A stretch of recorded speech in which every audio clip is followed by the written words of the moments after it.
Before I begin, subscribe right now, because what happened on my graduation day is something no one should ever experience alone. And trust me, once you hear how it started, you won't want to miss what comes next. And before I continue, hit subscribe if your family has ever made you feel unseen. This story gets darker, and once the truth comes out, you'll want to stay till the very last second. My name is Haley, and my entire school knew me for something my own family never cared about. I was the girl who never missed a deadline, never got a grade below an A, never asked for anything, because asking never led to anything good. My family loved my older brother Adam with loud pride. Posters, celebrations, dinners, every achievement displayed like a trophy. Me? I was the quiet shadow in all the family pictures. The night before graduation, I stood in front of the mirror, holding my cap and gown, imagining my mom smiling at me, just once. But instead, she walked past my door and said, "Haley, do not expect us to stay long tomorrow. Your brother has his soccer practice." Dad didn't lift his eyes from his laptop. Adam didn't say a word. The next morning, I woke up with a knot in my chest. I held my gown carefully, as if the fabric might hold me together, even if my family didn't. When we arrived at school, everyone else was taking pictures with their families, hugging, cheering, laughing. My family? They walked behind me, looking annoyed they had to be there. Mom whispered, "Hurry, we don't have all day." Dad kept scrolling through emails. Adam complained about the heat. But what they didn't know was I had a folder hidden under my gown, a letter, a truth I'd been keeping for months. The ceremony began and everyone sat down. My family chose the last row, far away, as if being close to me would inconvenience them. One by one, names were called. Students cheered, families clapped. Mine didn't. Finally, the principal stepped up and said, "And now, the student with the highest academic record in the entire school, our valedictorian, Haley Brooks." The auditorium exploded in cheers, except the last row. My family froze. My mom's mouth opened, my dad blinked hard.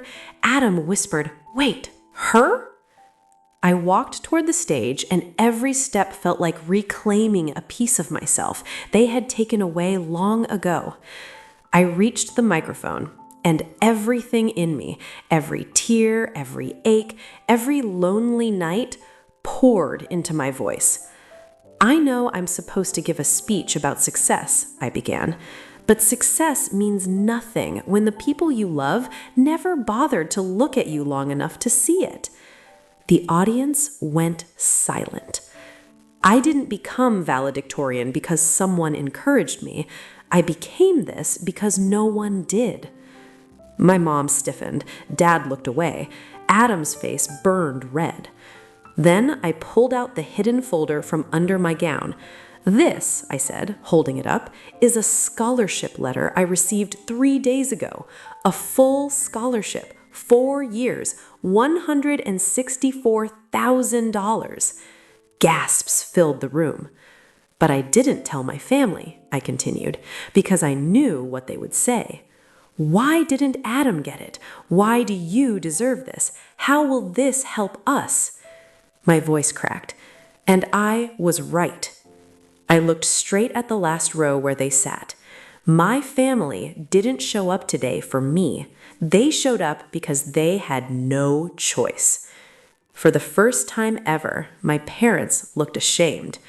I ended my speech with, "To everyone listening, if the people in your house cannot see your worth, please don't forget that doesn't mean you don't have any. Sometimes strangers cheer louder than family ever will." The entire hall rose in applause. Everyone, except my family. When I stepped off the stage, I looked at the last row again. They were gone. They left, walked out before I even returned to my seat. I held my scholarship letter and tried not to cry, not because they left, but because for once I didn't feel as broken as I thought I would. Maybe because deep down I had known something was wrong for years. Later that evening, as I walked home alone in my gown, my phone buzzed. A message from Mom. "Come home now. We need to talk." I entered the house and Mom was pacing. Dad was furious. Adam was smirking. Mom grabbed the scholarship letter out of my hand and shouted, "This money belongs to the family, not you. We sacrificed so much for you." I whispered, "When? When did you ever sacrifice anything for me?" Dad lunged forward. "You will give that scholarship to us. You owe this family everything." My heart pounded. "No," I said quietly, "I don't owe you my success." Adam scoffed. "You think you're better than us now? You don't even know the truth, Haley." I frowned. "What truth?" Mom froze. Dad paled. Adam looked at them, then at me. He said slowly, "You're not even supposed to be here, Haley. You're not who you think you are." Everything stopped. "What do you mean?" I whispered. Dad finally exhaled shakily.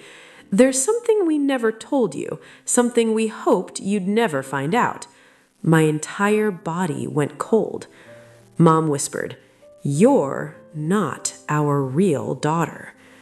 My legs weakened, not because they said it, but because of what Mom said next. "We were never supposed to keep you, and the person who can explain the truth," she pointed behind me and said, "is standing right at the door." I turned and saw a woman I had never met, yet she cried the moment our eyes met. She whispered, "Haley, I'm your mother." The woman standing at the door, the woman with shaking hands, the woman whose eyes looked exactly like mine. She whispered again, voice breaking, "Haley, I'm your mother." My breath caught. Mom, no, Clara, stepped in front of me as if blocking me from the woman. "You need to leave," Clara snapped. "You have no right coming here." But the woman didn't back down. She took one step forward, tears spilling. "I have every right. You stole her from me." My heart dropped. "Stole me?" Clara turned, furious. "Don't listen to her. She abandoned you." The woman cried harder. "That's not true. I never abandoned my daughter. You took her. You lied. You filed false papers." Dad grabbed Clara's arm.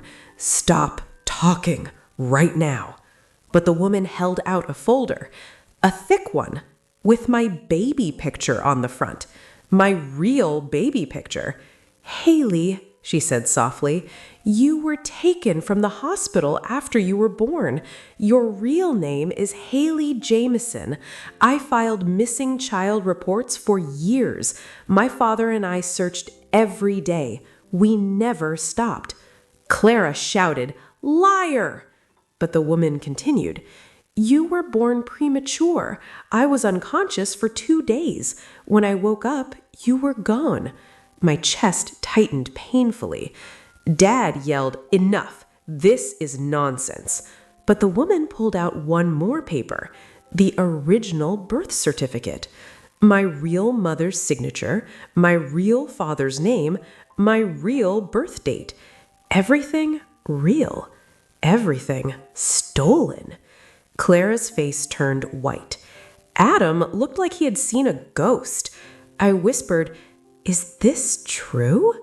Clara finally screamed, "Yes, all right, yes, we took you.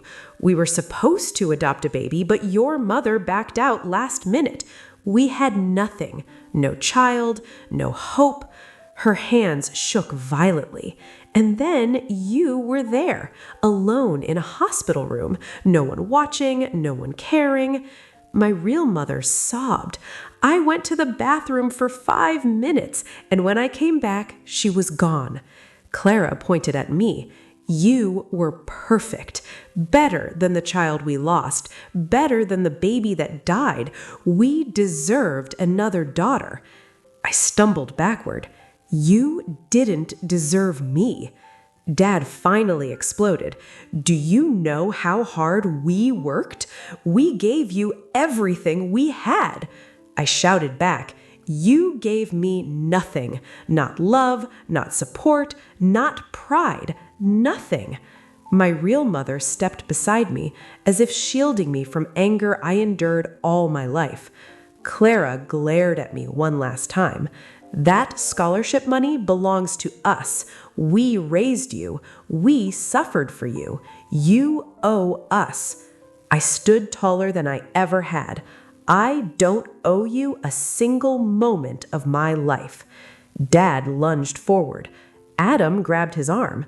Dad, stop. She's not even ours. For once, Adam wasn't smirking. He wasn't mocking. He looked ashamed. Clara screamed, "If you leave with her, you're no longer our daughter." My voice didn't shake this time. I never was. Then my real mother held my hand, gently, like I was fragile and precious at the same time. "Haley, sweetheart, please come home." My legs felt weak.